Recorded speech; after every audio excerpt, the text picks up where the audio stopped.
Voy a comenzar a contarles quiénes van a estar en esta mesa por el orden en el que están sentados. Primero, María Rosa Lojo, que es escritora, investigadora, doctora en letras de la Universidad de Buenos Aires. Es autora de novelas, por supuesto, históricas que cuentan y ensayos que exploran la identidad argentina, como la pasión de los nómadas y también finisterras. Su obra ha sido traducida a varios idiomas y recibió prestigiosos premios también. Integra diversas academias y jurados literarios en Argentina y en el exterior. Bienvenida entonces, María Rosa. Muy bien. Vamos a las presentaciones y llega el turno de Javier Cercas. Es escritor y ensayista español reconocido mundialmente por obras como, por ejemplo, Soldados de Salamina, Anatomía de un instante y Terra Alta, Premio Planeta 2019. Su narrativa combina la historia reciente de España con la ficción literaria, explorando los distintos tiempos y también las morales contemporáneas. Bienvenido entonces, Javier, también a esta mesa.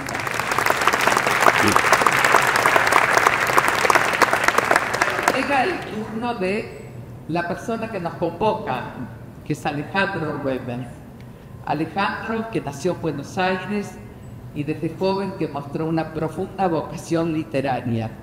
Su carrera comenzó con un proyecto internacional, con el recordado, por supuesto, ¿no? Hay todo lo que uno regresa, el regreso del joven príncipe, inspirado en el Principito de Antoine de Saint-Exupéry, y que se convirtió, por supuesto, en un fenómeno mundial, con más de 3 millones de ejemplares vendidos y traducciones en más de 30 idiomas. Voy a hacer vuelo rápido porque he hecho muchísimo, ¿no? No solo en la parte de literatura, sino también en la parte empresarial. Él siempre pone énfasis en el crecimiento espiritual. En narrativa de ficción también encontró el género policial con una novela, Morir lo necesario, y en 2024 presentó y está presentando El misterio del último Stradivarius. Vamos a aplaudirlo para darle gracias.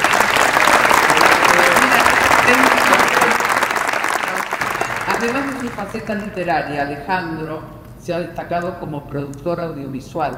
Actualmente impulsa proyectos como Young Addiction, una serie sobre adicciones tecnológicas en la adolescencia, y también Sons, una película donde vincula aspectos familiares y heridas generacionales que siempre son tan profundas en la vida de todos los seres humanos. En el ámbito teatral, Ruemers ha producido también exitosas obras como Francisco, una razón para vivir, inspirada en la vida de San Francisco de Asís, y también Regreso en Patagonia, reafirmando su capacidad para la música, la poesía y también esa mirada espiritual también en escena. Es presidente de la Fundación Argentina para la Poesía, donde también impulsa iniciativas para promocionar el arte y la palabra. También organizó el primer festival de videopoemas en la Argentina y tantas cosas más. Realmente un gran impulsor cultural. Así que vamos a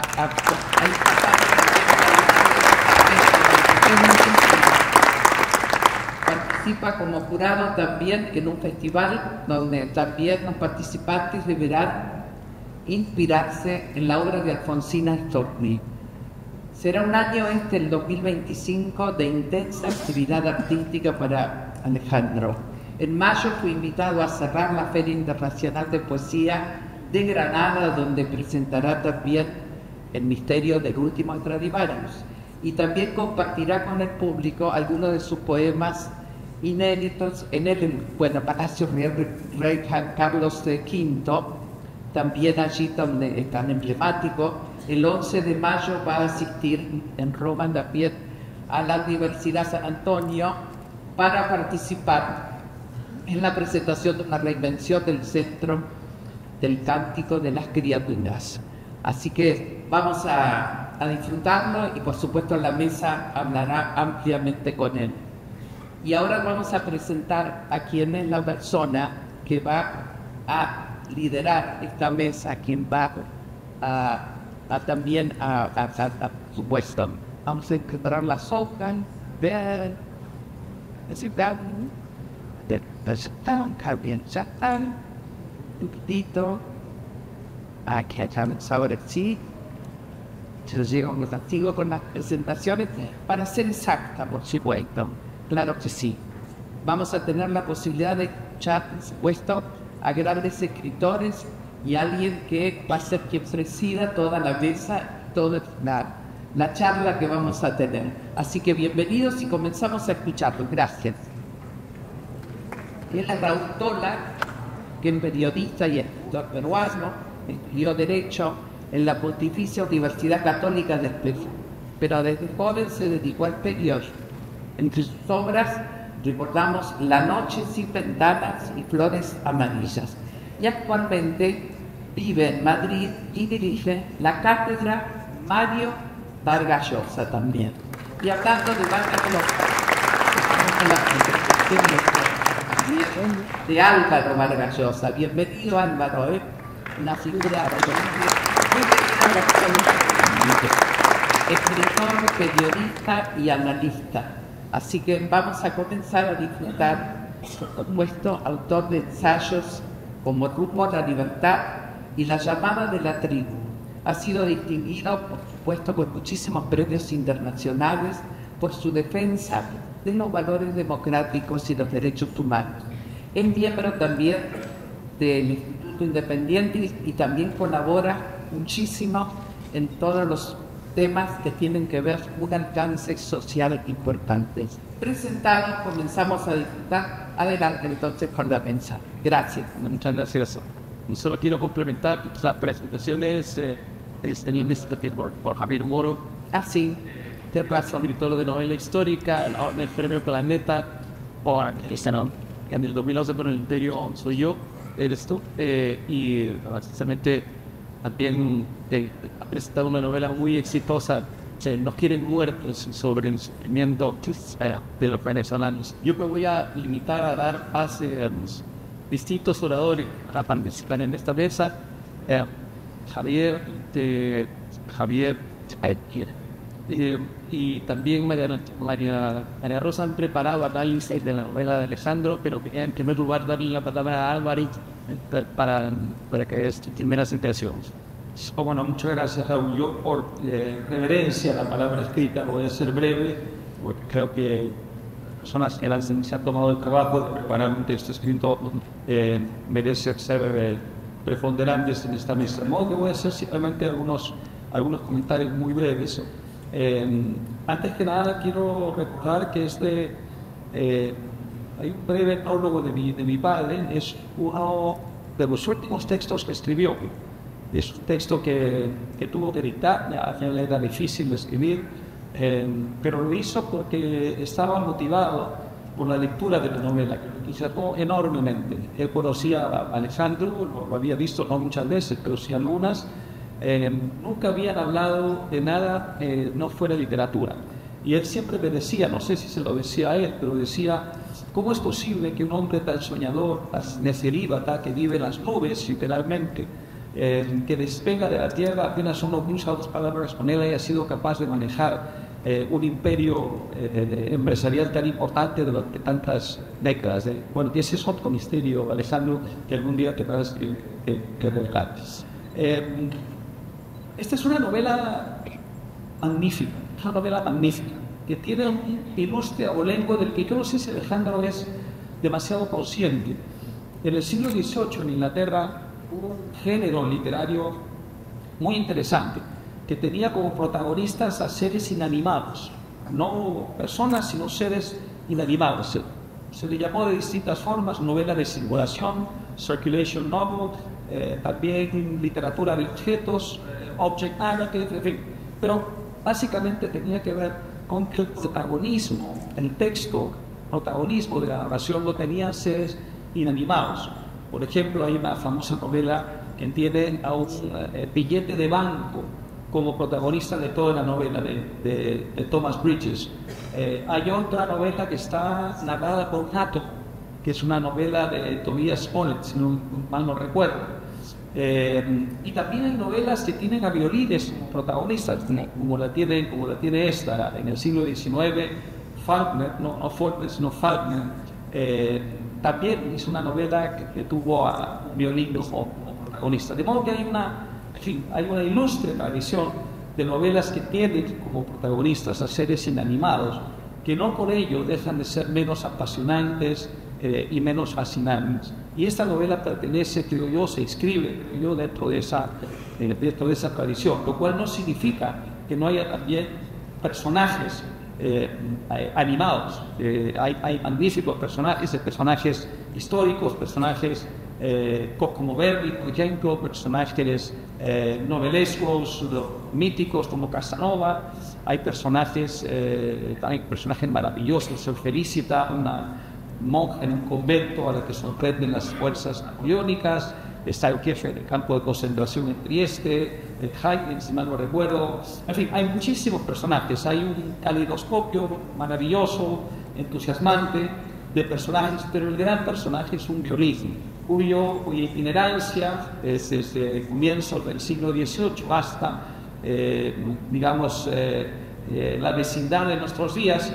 En cierta forma es el gran protagonista de la novela. Aunque es una novela que tiene una narración, como seguramente nos lo contarán, que os he dicho mejor, dual. Hay dos historias, desde la estructura de la novela, dos historias que van corriendo paralelas. Una que es el recorrido de este violín, es el último violín que fabrica el gran fabricante de violines en Lombardía, Stradivari, y cuya peripecia a lo largo de los siglos y las geografías la novela nos va contando, insertada en grandes momentos y periodos históricos, grandes acontecimientos tumultuosos de la historia anterior y moderna. Y al mismo tiempo hay una investigación contemporánea que ocurre en el Paraguay, en la que dos personajes, un inspector y su ayudante, el inspector Toboso y su ayudante Gutiérrez, van poco a poco descubriendo lo que hay detrás de un crimen. Y la pregunta que uno se hace, evidentemente, hasta que toda la novela y la estructura está hecha para que uno se haga constantemente esa pregunta, es en qué momento van a converger estas dos historias. Y la estructura está hecha con muchísima eficacia, de tal manera que uno no tiene pistas que puedan, inspirar en alguien el posible o la hipótesis de una posible convergencia. Nunca queda claro cómo van a converger estas historias hasta el momento final en que se produce una revelación que es verdaderamente sorprendente, y es que la novela trata un giro geográfico muy interesante que termina en un espacio geográfico muy parecido al lugar donde empezó, a pesar de que la investigación policial no tiene lugar en ese sitio, ¿no? De manera que creo que también la estructura es una estructura muy eficaz, una estructura que invita mucho a indagar por cuenta propia, al mismo tiempo que lo va haciendo el inspector Tobosa, lo que está detrás de este misterio. Es una novela que no tiene un ápice de fantástico y, sin embargo, por momentos rozas la novela fantástica. Por lo menos esa es la impresión que yo tuve. ¿Por qué? Porque el violín le atribuyen los personajes por cuyas manos pasa este violín propiedades sobrenaturales.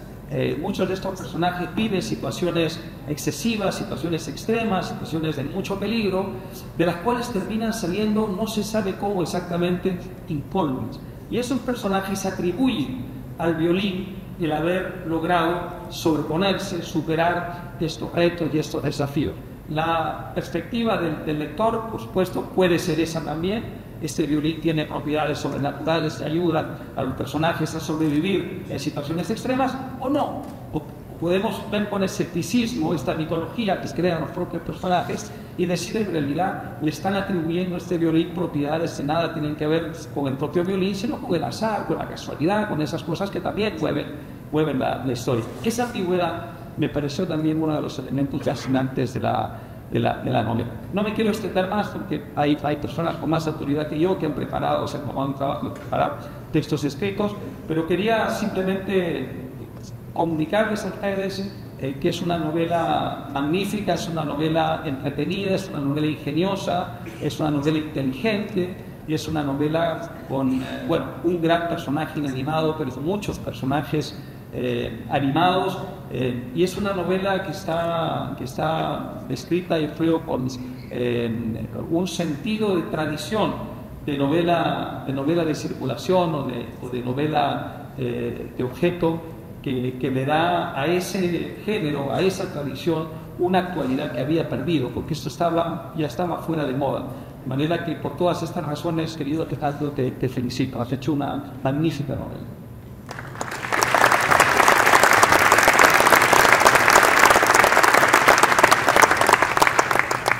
Y quisiera continuar el turno en la reseña, si es una palabra a escribir cercas. Entiendo saber que leíste la novela del tirón, el producto tan impacto que te animó a hacer sobre ello.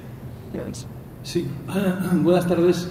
Y yo quiero agradecer a Alejandro que me ha invitado a estar aquí, porque nos conocemos muy poco. En realidad nos conocimos en una comida que organizó, en un evento que organizó la Cátedra de Vargas Llosa, muy cerca de Madrid. Y nos tocó sentarnos al lado, como estamos ahora. En la mesa había otra gente, incluido Mario Vargas Llosa, incluido Álvaro.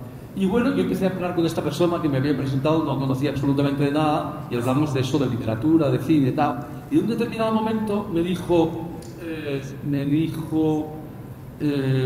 hablamos del Papa Francisco. Y yo hice trampa, porque yo estaba escribiendo un libro sobre el Papa Francisco, pero no se lo dije a Alejandro.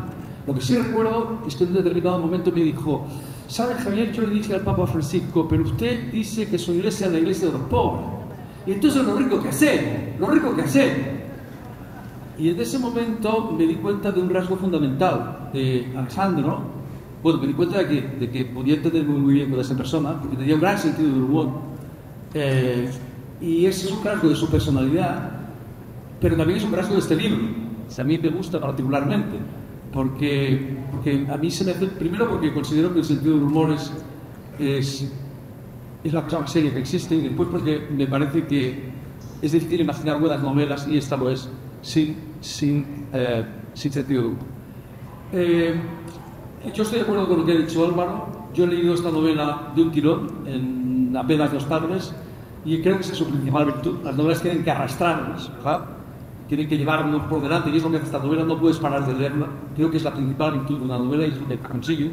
Me gustaría hacer una descripción que en realidad coincide muy brevemente con la de Álvaro. Creo que para entender esta novela, para saber de dónde parte, es bueno leer, es bueno leer un fragmento de la nota del autor que dice lo siguiente: este relato totalmente imaginario parte de los hechos reales sobre el brutal asesinato del científico, arqueólogo, músico y luthier alemán Bernhard Reinhold Gombredo y su hija de 14 años, Lorena Lidia Gombredo, sucedido el 22 de octubre de 2021 en su casa de Aranguá, a pocos kilómetros de esta Asunción del Paraguay. Su causa ha sido relacionada con el robo de los violines Stradivarius de su propiedad. O sea que este es el punto de partida de la novela, y efectivamente, como ha contado Álvaro, la novela es varias novelas, pero sobre todo 2, ¿verdad? Por un lado está la investigación detectivesca de un personaje que a mí me ha robado el corazón. O sea, estoy de acuerdo con que el protagonista del libro es el violín, pero hay un detective que se llama Alejandro Tobosa, que a mí me parece un personaje extraordinario. Como diría Mario Vargas Llosa, es uno de esos personajes que parecen emanciparse de las páginas que nos engendraron y que te lo puedes encontrar por la calle, ¿verdad? Un policía tenaz, un policía íntegro, un policía cornudo, en caña, en fin, es un personaje de estos que te quedas con él para siempre. De manera que por un lado está la investigación detectivesca acerca de este asesinato, del que parte la novela, y por otro lado, efectivamente, hay una novela que yo llamaría, la novela sobre el objeto, sobre este violín, que yo llamaría una novela histórica, en cierto sentido, ¿verdad? Porque lo que hace es narrar la peripecia de este violín a lo largo de este violín construido por Stradivari, por el gran luthier, que revoluciona construcción de los violines revoluciona a finales del siglo XVII la música de su tiempo. Y entonces la novela sigue, como contaba Álvaro, ese itinerario, ese objeto a quien efectivamente atribuyen propiedades mágicas a lo largo de los siglos, ¿no? Y eso, y entonces la novela transcurre en parte durante las revoluciones, durante las invasiones napoleónicas, durante las guerras napoleónicas, hasta los campos de concentración alemanes de la Segunda Guerra Mundial, pasando por el atentado, bueno, las fechas que preceden y que siguen al atentado de Gavrilo Princip en Sarajevo en el año 1914, que desencadena la Primera Guerra Mundial. Y efectivamente esas dos novelas acaban integrándose en un contrapunto, ¿no? Es decir, esas dos narraciones van alternándose de una manera que a mí por momentos me recordaba precisamente las novelas de Mario Vargas Llosa, hasta llegar a confluir en una sola, hasta ser una sola de esas obras. Bueno, en todo caso, yo me podía pasar aquí la tarde elogiando los personajes, elogiando la documentación, está admirablemente documentada la novela, elogiando la prosa, que no es una prosa barroca ornamental, sino absolutamente precisa, absolutamente, ¿verdad?, va al grano. Y en fin, el ritmo de la novela, que es precisamente aquello que te lleva, que te arrastra y te permite, te obliga a seguir para la lectura. Lo que pasa es que cuando contaba, creo que lo decía Raúl, a mí me ha ocurrido una cosa muy rara. Yo no presento novelas hace muchos años, celebro haber presentado esta aquí, estar presentando esta aquí, pero nunca me había ocurrido acabar de leer una novela y ponerme a escribir un texto. Esto no me había pasado nunca. Porque esta es una novela extremadamente apasionante, divertida, pero también muy seria. Porque esta es una novela que trata de un tema muy serio. Y sobre eso sobre eso se me ocurrió escribir estas páginas que, como digo, me salieron de manera espontánea. Me dicen rápidamente así, porque no quiero abusar del tiempo. Hay una observación de Dmitri Shostakovich que, si no me engaño, subyace en el último Stradivarius, la novela de Alejandro Ramos. Asegura el gran compositor ruso. Cito sus palabras. Se dice Shostakovich, que incluso se ha escrito que los comandantes de los campos de concentración escuchaban a Bach y a Mozart, que escuchaban y comprendían su música, que tenían lágrimas en los ojos escuchando a Schubert. No me creo nada, dice Shostakovich. Nunca he encontrado a un verdugo que amase y comprendiese de verdad el arte. ¿Será cierto? Es imposible que un asesino o un canalla integral entiendan y disfruten el gran arte. ¿Los hacen mejores Bach y Mozart, Shakespeare y Dostoyevsky, Velázquez y Vermeer? ¿Qué relación existe entre el arte y la moral? Este es el tema. No lo sé, pero lo que sí sé es que vivimos en un tiempo en que una observación como la de Shostakovich, que es la que a su modo fundamenta, en mi opinión, el último Stradivarius, resulta chocante. En nuestros días parece en efecto de buen tono, al menos en determinados ambientes intelectuales, sostener que el arte no solo no mejora a nadie, sino que además resulta tan inútil como un juego trascendente. Opinar lo contrario equivale a correr el riesgo de quedar confinado en el rincón de los semianalfabetos bien pensantes o los ingenuos trasnochados. Para muchos, hoy en día resulta casi anacrónico resaltar, como hace Alejandro Rubens en la nota inicial de su novela, cito, la capacidad, estas son palabras de Alejandro, la capacidad del arte y en particular de la música para sanar las heridas del alma y elevar al ser humano y su destino por encima de las pasiones propias de las bestias. Igual, añado yo, que suena casi pomposa y anticuada para algunas personas la proclamación de Rimbaud, gran poeta, según la cual la finalidad auténtica de la literatura no era otra que cambiar la vida, cambiar el mundo, decía Goethe. Y sin embargo, no hay un solo amante auténtico de la música que no haya tenido la certidumbre de que se elevaba por encima de sí mismo escuchando una gran pieza musical, ni lector digno de tal nombre que no haya sentido alguna vez que su vida se alteraba leyendo un libro extraordinario, que su mundo cambiaba porque cambiaba su percepción del mundo. En realidad, esa es la forma en que el arte cambia el mundo, y esa transformación es quizá lo máximo a lo que puede aspirar cualquier arte, empezando por la literatura. A propósito de la literatura, Víctor Shklovsky, gran formalista ruso, escribió a principios del siglo XX que lo que produce en las grandes obras es una desautomatización de la realidad, decían. La idea es a la vez sencilla y luminosa. Vivimos de una manera automática, distraída, porque la costumbre emborrona el perfil cotidiano de las cosas, volviendo anodino aquello que es excepcional. Lo que hace la literatura, tal vez del arte en general, y no de Fersovsky, es devolvernos la realidad física, pero también la realidad moral o espiritual, con todos sus perfiles, en toda su maravilla y su radicalidad, como si la viésemos por dentro y bien. Así que esa devolución es una revelación. A ella alude Franz Kafka cuando escribe: la literatura es siempre una expedición a la verdad. O cuando escribe: lo cotidiano en sí mismo es ya maravilloso, yo no hago más que consignarlo. Fin de cita. A su vez, esa revelación es una revolución. A ella llamaba la proclama de Rimbaud, que citaba al principio, y a ella llama el propio Kafka cuando, en una carta célebre, escribe: si el libro que leemos no nos despierta de un puñetazo en el cráneo, ¿para qué leerlo?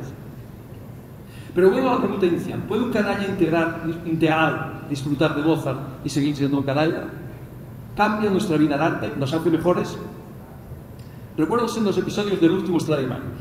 El primero acontece en Sarajevo, poco después del 28 de junio de 1914, tras el asesinato del archiduque Fernando de Austria y su esposa. Y aquel mismo verano acabó desencadenando, como sabemos, la Primera Guerra Mundial. Un violinista acusado injustamente de haber intervenido en el magnicidio aguarda en una cárcel su fusilamiento. Su carcelero es un melómano empedernido y le ha escuchado tocar desde las graderías del Teatro de la Ópera de la ciudad el Stradivarius prodigioso, cuya historia recorre de punta a punta la novela.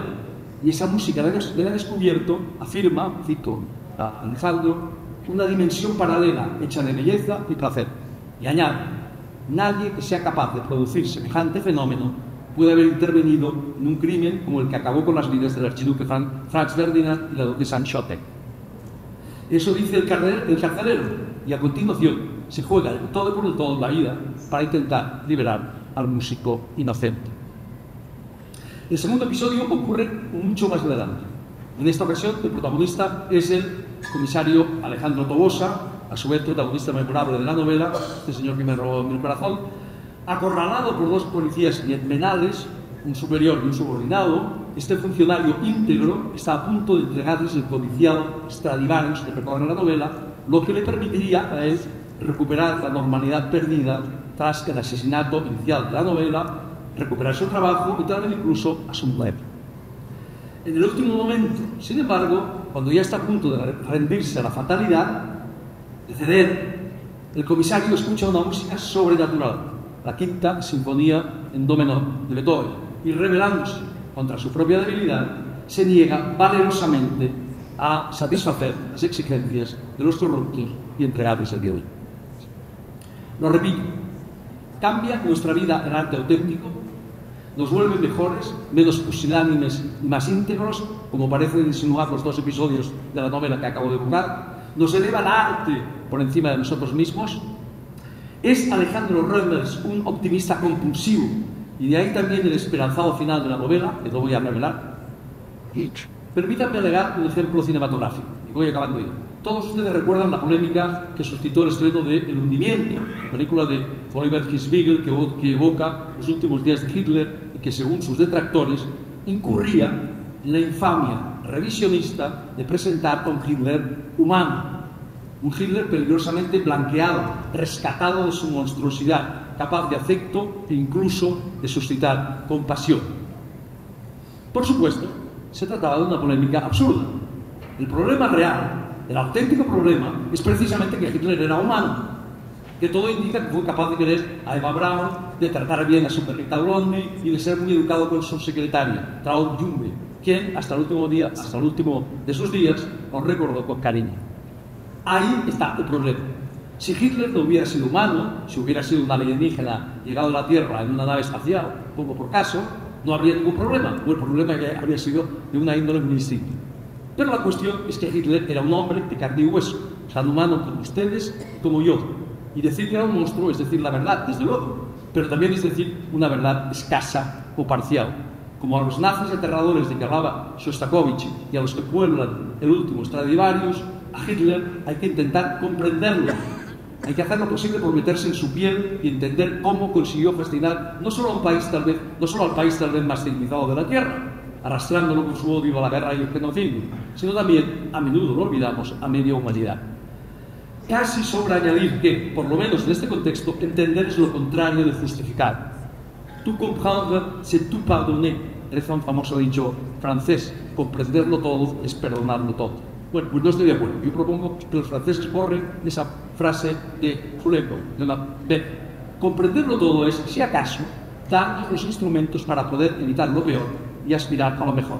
Es decir, comprender a Hitler sería la única forma de empezar a tener los instrumentos adecuados para evitar que se repita otro Hitler. Eso es exactamente lo que han hecho siempre los creadores más grandes. Si Shakespeare o Dostoyevsky o Vargas Llosa, pongamos por caso, son descomunales, es, entre otras razones, porque han sido capaces de meternos en la piel de psicópatas y asesinos, ensanchando vertiginosamente nuestra experiencia de lo humano y permitiéndonos hacernos cargo de ello, comprenderlo. Así que podemos dudar de que el arte nos haga mejores, podemos dudarlo, pero no de que nos vuelve menos limitados y más complejos, lo que es desde luego una forma de cambiarnos, de cambiar la vida y de cambiar el mundo. Si bien se mira, no es eso una forma de volvernos mejores. También por eso yo estoy convencido, al parecer contra la opinión mayoritaria de mi época, de que el arte es útil, extremadamente útil. Eso sí, siempre y cuando no se proponga serlo. Y cuando se propone serlo, se convierte en propaganda o pedagogía y deja de ser arte y deja de ser útil. Al fin y al cabo, ¿qué es el arte reducido a lo esencial? ¿Qué es la literatura? ¿Qué es el arte en general? De entrada es una forma de placer, como el sexo. Pero también es una forma de conocimiento, igual que el sexo. Y por eso yo, cuando alguien me dice que no le gusta leer o escuchar música, lo único que se me ocurre es darle el pésame, acompañarle del sentimiento, igual que si me hubiera dicho que no le gusta practicar el sexo, ¿verdad? Y además, hay una cosa más útil que el sexo, y ustedes la conocen, digamos. Bueno, acabo esto. ¿Puede el arte elevarnos por encima de nosotros mismos? ¿Es capaz de volvernos mejores? ¿Es Alejandro Reimers un optimista peligroso? ¿Un idealista compulsivo e irredento? Yo creo que no, pero si lo es, que Dios y el Papa Francisco lo bendiga.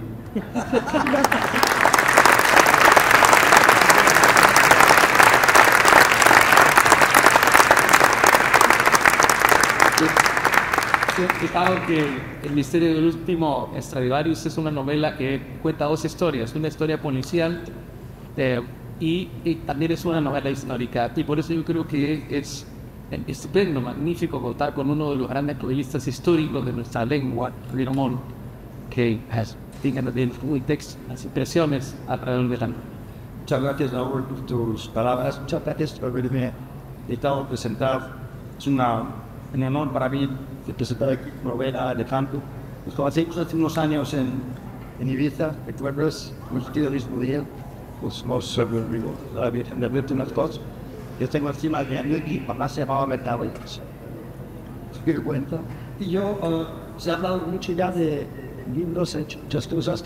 Es inevitable que me diga un poco, pero sí quiero hacer énfasis en algo que está en el libro y que, conociendo a Alejandro, lo conozco, nos habla de su bondad, es otra palabra para decirlo así, de esta generosidad innata que él tiene, siempre ha querido y quiere ayudar a los demás. Su amistad con el Papa Francisco también, lo mencionabas antes, ¿no? ¿Qué puedo hacer yo para mejorar el mundo? Y esta pregunta añade, subyace en toda la novela también, porque hay una aproximación a la mística del violín, a la mística de un objeto que el hombre, en el que el hombre ha invertido lo mejor de su sabiduría y conocimiento para hacer el objeto más perfecto. Y esos valores mismos luego se repercuten en la gente que los maneja, ¿no? Bueno, pues bienvenidos a esta novela, que es un viaje único a través del tiempo y el misterio. Una novela cautivadora, como habéis bien dicho, se lee de un tirón, no se puede leer de otra manera, porque es que te atrapa, absolutamente quieres saber lo que pasa constantemente a los personajes. Y todo comienza con ese suceso real que mencionó en el año 2021, cuando apareció el cadáver de Bernard von Bredow, violinista, luthier y arqueólogo alemán, personaje curiosísimo, que había descubierto un mamut en su tierra natal y no se sabe por qué razón acabó viviendo en Paraguay, al lado de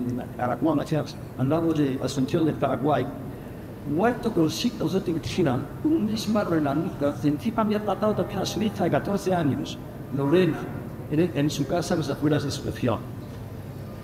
El misterio, bueno, es que era propietario de varios violines Stradivarius. Estos instrumentos, los más finos y más perfectos jamás construidos, se fabricaron en los 1100 en Italia a principios del 17, de los que quedan 600 más o menos en el mundo. Uno de ellos, urgentemente, de hecho, se vendió en su muestra por la cantidad de $16 millones. Bueno, pues basándose en ese hecho virtuoso, verdadero, cuentas de que mencionas, la imaginación de Alejandro Romer se dispara y desarrolla una novela de sospecha y de intriga, una travesía fascinante a través de diferentes épocas, que es también una reflexión sobre la aspiración humana hacia la excelencia espiritual y no desaitada, encarnada en la belleza y el misterio de este instrumento humen. Desde la ciudad italiana de Cremona en el siglo XVII, cuando el luthier Antonio Stradivari, en su búsqueda de la perfección, construye estos violines de impecable calidad sonora y versatilidad, hasta los campos de exterminio alemanes implantados en Italia en 1942. Yo no sabía que en Italia había campos donde se gaseaba a los prisioneros.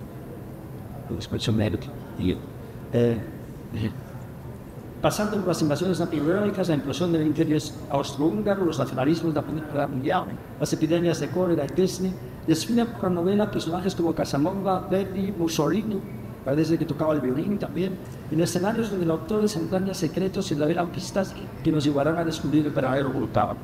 Prepárense, lectores, para sumergirse en una aventura literaria inolvidable, donde cada página revela un nuevo enigma y donde el violín es mucho más que un simple instrumento. Es el protagonista de una historia que trasciende el tiempo y el espacio. Es también símbolo de la aspiración del ser humano a la perfección. Hay que conseguir que el material abandone su condición física y se eleve, viva, respire, se lee una frase del libro. Otra indica cómo se debe utilizar, y me encanta esta frase.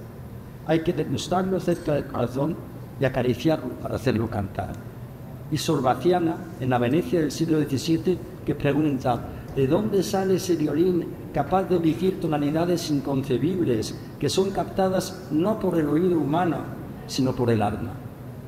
Con gran sensibilidad de artista, Alejandro nos muestra la mística del violín, que es también vector de magia, porque protege a los que le cuidan. Un objeto que es capaz hasta de mitigar los estragos de la depresión, una de las mayores enfermedades que existen, porque las cualidades de amor y búsqueda de la perfección con las que ha sido fabricado repercuten entre quienes lo usan o lo escuchan. Aparece así el violín como metáfora de la belleza efímera, de la resistencia del arte o la memoria colectiva. Y hay alusiones a la poesía de San Juan de la Cruz o a los estados de plenitud mística descritos por Santa Teresa. El éxtasis de la belleza nos abre las puertas del reino eterno. Esta obra, que bajo el disfraz de novela de misterio nos habla de la búsqueda de la belleza, de la música como vínculo moral entre los hombres, de ciertos valores que son eternos y que por ellos seguimos vivos como especie, es una amplia mezcla de géneros, como hemos dicho aquí, que desafía las convenciones literarias. Es verdad que es parte novela negra, es parte novela de misterio, es parte novela histórica y también parte, como mencionabas muy bien Álvaro, novela de circulación. Yo recuerdo que uno de los ejemplos más graciosos y que tuvo más éxito de este tipo de novelas fue la historia de las aventuras de la zapatilla de mujer, que exponía las costumbres y la moralidad de toda una época. Y uno más reciente, que todos conocéis seguramente, Toy Story. Esa es la ultimate narrative, ¿no? Pero esta novela aprovecha ese recurso de la narrativa que se puede llamar, y de la novela negra para transmitirnos ideas y sensaciones mucho más profundas, como apuntaba Javier, para hacernos pensar qué es lo que hacen las buenas novelas. Desde el asesinato de su dueño, Alejandro desata una intriga que conecta pasado y presente, donde la información y la narración están muy hábilmente mezcladas. La historia del violín se entrelaza magistralmente con la investigación policial a cargo de los policías Gutiérrez y Tobosa, que están de vuelta de todo, carentes de motivación, descreídos, puros supervivientes, pero capaces también de revivirse. Sobre todo cuando un personaje de todos conocido y que aparece por sorpresa, le dice: el que no vive para servir, no sirve para vivir, que yo creo que es una de las frases que realmente sí muestran ese esa voluntad de Alejandro, tal y como yo lo reconozco, de siempre hacer algo útil a los demás. Y esa frase la dice Francisco del Papa en el libro, repitiendo una famosa frase atribuida, yo la había oído, la Madre Teresa.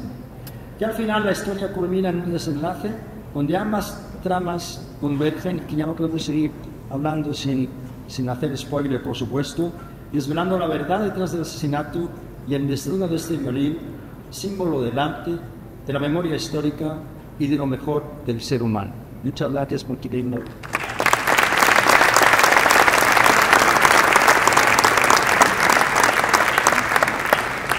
Y tiene la palabra ahora María Rosa Lojo, que entiendo fue una de las primeras lectoras de Pin.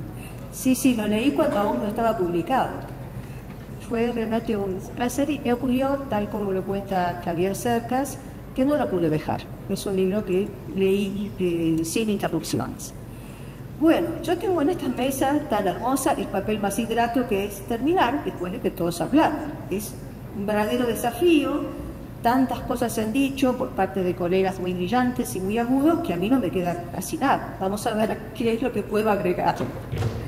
En fin, bueno, ante todo, ya se dijo, pero lo vuelvo a decir de otra manera. Es una novela sorprendente, es desconcertante, no es la primera vez que Alejandro Reimers apela al recurso de desconcertar al lector desde el título. Porque el misterio del último Stradivarius podría ser un policial más de enigma, pero no lo es, justamente por el uso de la palabra misterio. Hay una sutil diferencia entre misterio y enigma. Por enigma entendemos sobre todo aquel problema que pueda ser resuelto de manera racional, por más intrincado que sea, mientras que el misterio nos abre a una dimensión incomprensible, una dimensión que está más allá de los instrumentos racionales. Y esto es lo que sucede aquí. ¿Por qué? ¿Porque el violín es un amuleto? No, no es un amuleto. ¿Protege a los que lo tienen? Eso creen algunos, pero la verdad es que terminan muy mal. La inmensa mayoría de los personajes se sienten de alguna forma protegidos por el violín porque es un objeto valioso, pero no necesariamente van a terminar bien. Y sobre todo, no es mágico en el sentido de que el violín no puede cambiar la voluntad, no altera el libre albedrío humano. Y aquí creo que tenemos, el quid de la cuestión que también presentó Javier Cercas. ¿Puede el arte mejorar la condición humana? Tiene todas las herramientas para hacerlo, pero todos aceptarán ese llamado, asentirán con su voluntad, su corazón, a lo que esa comunicación que va más allá de lo humano les pide. Pues la verdad es que no. Y el ejemplo más tremendo es el de Haydn, un melómano que lo es, un hombre que aprende a costa de un gran sacrificio porque no tiene muchas dotes naturales, aprende a tocar el Stradivarius y que sigue siendo un malvado. Un personaje monstruoso cuyo hijo huye de él, que es justamente el último poseedor transitorio del violín antes que Tobosa, y que no conoce a su propia nieta. Haydn sigue siendo un racista y un torturador de sí mismo y de los demás hasta su muerte, y muere atormentado. Bueno, ya se ha dicho cómo se lanza la acción a través de dos canales, la historia que transcurre en Europa y la historia que transcurre en el Paraguay. Son mundos contrastantes, el mundo de la alta cultura, también de las catástrofes y de las guerras espantosas, y el otro el mundo despojado, sumido en el atraso, en el que viven dos detectives, uno parecido a Don Quijote y el otro a Sancho, que Gutiérrez, pero sin la bondad y la lealtad que caracterizan a Sancho. Gutiérrez, va a traicionar a su jefe. Como se ha dicho también, la novela tiene una dimensión histórica muy trabajada y como yo escribo novelas históricas, la verdad es que no puedo sino elogiarla. Hay una variedad fascinante de escenarios, de lenguas, de ambientes, de culturas y de momentos. Cada época y cada lugar están recreados por una mezcla justa de información y de emoción, de intimidad y de ambiente. De personajes históricos están en contacto con personajes ficticios y todos hábilmente complicados en esa intriga multicelular de la que el instrumento es un eje. Otra sorpresa de la novela es que sí respeta un contrato narrativo de verosimilitud, como debe hacerlo en la historia, es parte del pacto, pero también nos presenta un nivel sobrehumano, que sobre todo consiste no en una aparición divina o en angelitos que vuelan por ahí, sino en la experiencia interior que realmente roza lo místico de muchos personajes que vemos aquí, y de casi todos prácticamente, porque el violín también hechiza a las masas, hechiza a los públicos, los transporta. Ahora, ¿cuánto dura ese efecto? Ese es el gran problema. No es un efecto permanente, el efecto del arte es efímero, por maravilloso que sea, así que otros, muchos, seguirán viviendo como antes de ser testigos de esa fisura en la percepción. De haber vivido lo innombrable. Volverán a la vida cotidiana tan malos o tan buenos como son. Y algunos quizás se transformarán.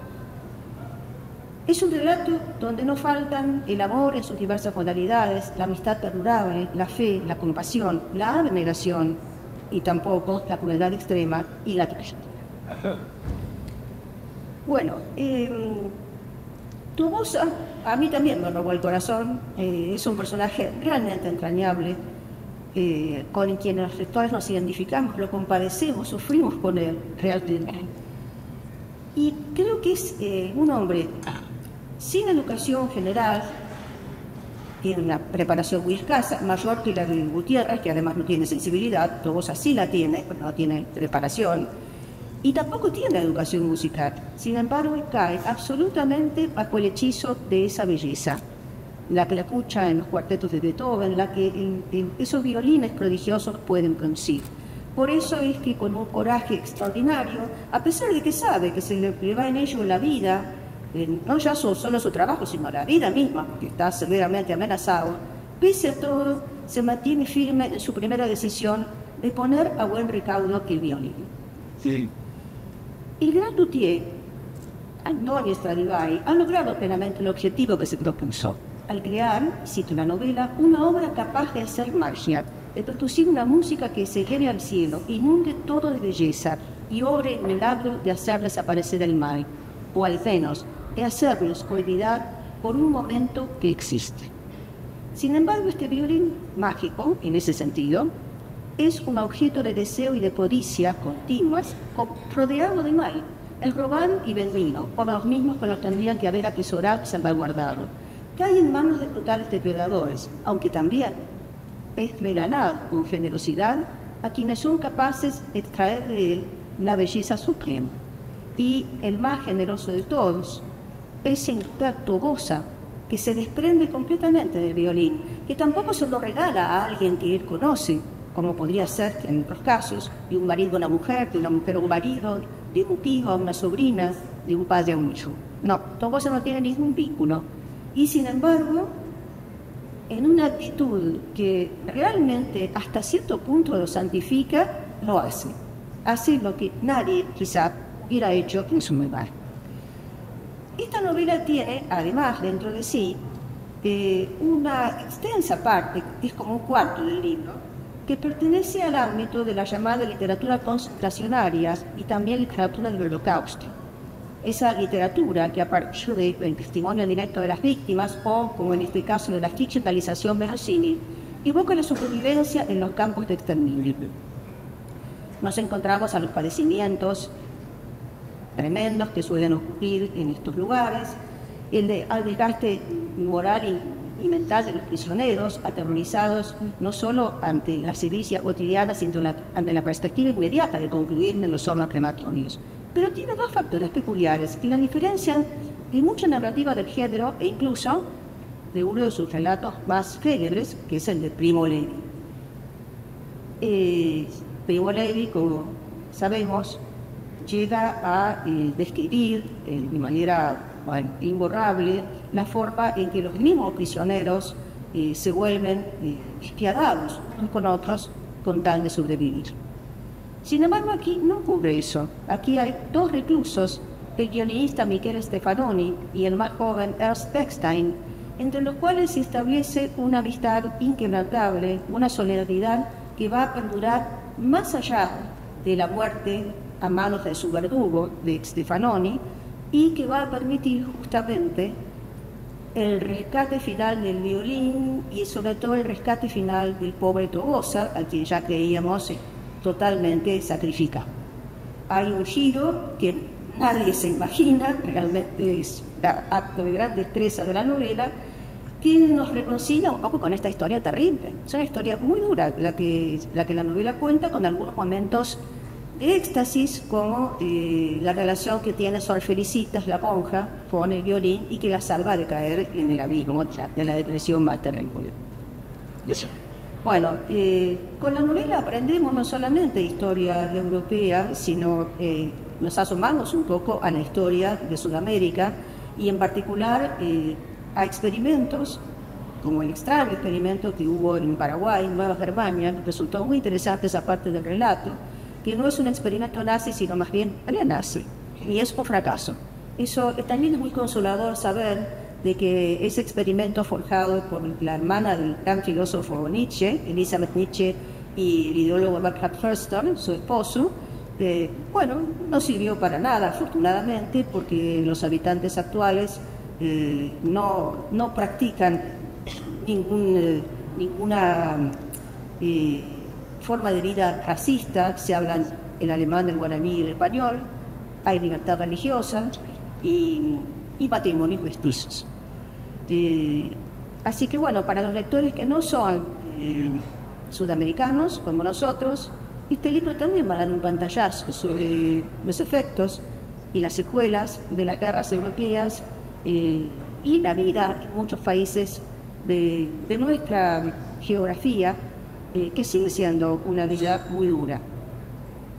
Y a pesar de todo, hay gente íntegra, como el caso de Tobosa, que se sobrepone a su propia pobreza y a su propia desesperación y hace nada menos que lo correcto, lo que hay que hacer. Bien, todo el recorrido del violín nos ha mostrado que ningún happy end puede considerarse definitivo cuando de seres humanos se trata. Dijimos que hay un final feliz para Tobosa, lo hay, pero ¿cuánto va a durar? Nada garantiza, en el sentido histórico, ese instrumento maravilloso, capaz de transportar a los oyentes más allá de su condición falible e inmortal, no vuelva a ser robado, traficado y enajenado a los agentes de un mal que siempre regresa. Y, como señalaba antes, no altera por sí mismo la condición de sus fundadores. Si el instrumento transmite una llamada divina que puede llegar al corazón de todos los seres, no todos quieren asentir a ella. En el tortuoso camino de la historia, pese a las fallas o delitos aberrantes de sus eventuales intérpretes, la música de Stradivarius ciertamente abre puentes místicos hacia la comunión con el absoluto, donde todo parece encontrar sentido, aún la oscuridad, aún lo que no podemos comprender desde nuestra humanidad limitada. Quizá por eso la mejor manera de cerrar la invitación a la lectura de este bello libro sea las palabras de San Agustín, que el otro Alejandro, yo creo que no es casualidad que Tobosa se llama Alejandro, me parece que hay una identificación simpática del autor, que se siente también su personaje, que quizá no era hecho de su persona. Yo apuesto por el coraje de este hombre. Bueno, este otro Alejandro pone en boca de Sor Felicitas, el autor, porque así como una pintura, ese San Agustín, colocado en su respectivo lugar del color pleno, es hermosa, así el mundo, si uno lo pudiese ver, aún con los mismos pecadores, es hermoso. Así que el arte humano, el del luthier, el de la música y el del intérprete, pueden alinearse en una iluminación deslumbrante que cuando es acatada, conduce al misterio del ser, consuela y salva.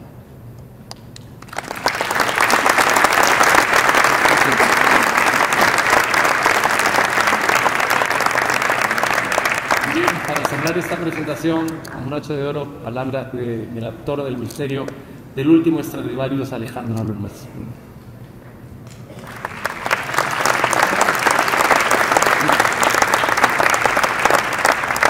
Realmente sí que va a ser breve porque lo único que me queda por decir es gracias.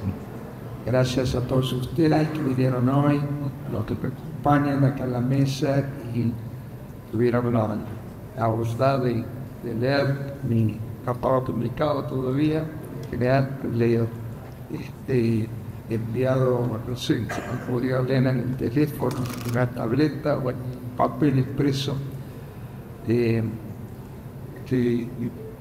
este libro antes del libro, y que lo hayan analizado con tanto cariño, especialmente también a Mario Vargas, que hoy no está, pero me ha dejado un testimonio increíble en su prólogo, y aquí está Álvaro, está también su señora, su viuda que me acompaña y que le agradezco tanto que esté en mamá bien, que como pongo en la dedicatoria me inculcó el amor a la música, tantos amigos. De hecho, lo único que mejor podría decir, porque efectivamente esta es la gran pregunta, ¿no? Si el arte no mejora o no, porque como mencionabas, bueno, mucha gente dice que a gente le gustaba mucho Wagner acá. Y claro, es que a veces el arte se impone y le gusta a la mayor persona, ¿no? Y entonces también hay otra discusión, y ¿qué es arte, no? Yo me acuerdo, no hace mucho estábamos en una bodega, en una de estas catas de vinos, y entonces yo estaba con un amigo y lo estaba dando ahí sobre una gran explicación. Este amigo le dice, mire, yo creo que no entiendo mucho, y dice, no se preocupe. Dice, usted lo que tiene que ver es cuál le gusta más, y ese es el que tiene que beber. Ese es el mejor. Y entonces yo creo que el arte también es un poco así, ¿no? Es decir, que nos tiene que apelar, pero también nos tiene que conmover, nos tiene que gustar, tiene que cambiar, y eso tiene que ocurrir con la buena literatura, pero también con la buena música, la buena pintura. Y está bien que todos somos diferentes y puede ser que algo que para mí me conmueve, porque otra persona no. Perfecto, esa no hay. Va a variar que como los seres humanos y de distintas muestras del arte. Se me ocurre que hay algunas muestras que deben mover a pocos, pero bueno, es otra discusión. Pero hay algunas que nos conmueven a muchos, y creo que ese es el gran arte, ¿no? Por la gran literatura. Yo, nada, simplemente en agradecimiento a todos, María Rosa, también uno mejor que me acompaña aquí. Creo que lo que han dicho excede hasta a veces lo que me había propuesto de entrada, pero cuando imaginé sobre ese crimen terrible que leí en el diario Ocurrido para Roy, hacer una novela sobre eso, justamente lo que tenía en mente es esto, ¿no? Esos violines, hasta llegar al Paraguay, ¿por dónde habrán pasado? ¿Por cuántas personas, por cuántas historias han sido testigos de lo mejor y de lo peor del ser humano? Y los violines han sobrevivido, la especie humana también lo ha logrado ahora. Y bueno, confiemos en que el espíritu humano, sobre todo el amor, es nuestra última frontera, el arte, frente al avance de la deshumanización, de la mecanización, de todo lo que pretende transformar al ser humano. A veces es mero espectador, sobre lo que casi parece que fueran inventadores de la realidad, porque quedan anonadados por tanta imagen, tanta información que llega, pero que no puede llegar a digerirse a esa velocidad. Preservar ese espacio de silencio, ese espacio sagrado que hizo que el ser humano en distintas épocas de la historia haya podido avanzar a grandes creaciones. Bueno, muchas gracias.